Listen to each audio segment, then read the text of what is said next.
Countries around the world have shut down to curb the spread of the coronavirus.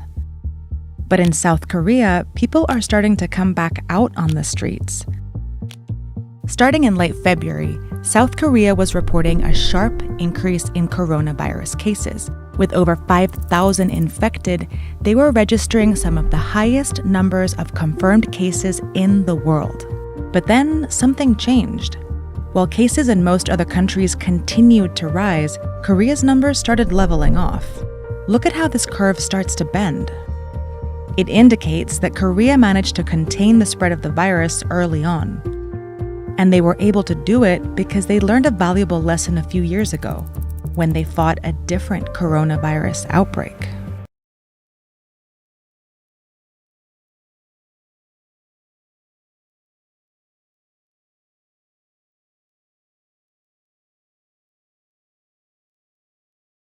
They didn't stop planning. We got many lessons learned, the importance of the diagnostic test, and we need basic infection prevention measures. The lessons all came into play when the next outbreak took hold in the country. On December 31st, 2019, China reported the first case of the coronavirus. In the following weeks, as the outbreak started spreading across the world, South Korea only had 30 confirmed cases of the virus.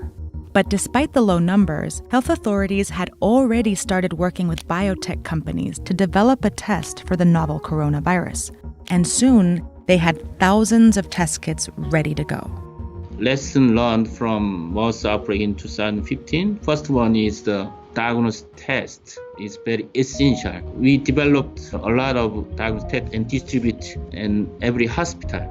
They prepared for the worst, and the worst quickly followed.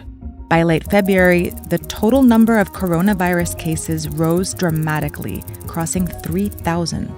This made South Korea's outbreak the largest outside of mainland China. And it all started here, in Daegu, where a woman went to the hospital with a fever. Because the government had already equipped hospitals with coronavirus tests, doctors were able to test her. She tested positive and became known as Patient 31. But the testing didn't stop there. While she was sick, Patient 31 had gone to a megachurch where she sat with a congregation of hundreds for more than an hour. So they traced her movements, identified people she had come into contact with, and then tested those people as well, whether they showed symptoms or not. Many of them also tested positive, so they were quickly isolated and treated at home or at a center. And then all the people they had been in contact with were traced and tested too. This is called contact tracing. It's an approach that allowed Korea to test over 9,000 people who had been in contact with someone who had tested positive.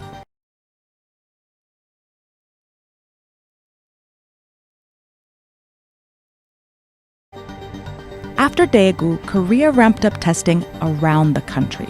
Private and national healthcare systems joined forces to set up a mostly free testing effort that includes more than 600 locations that screen as many as 20,000 people per day.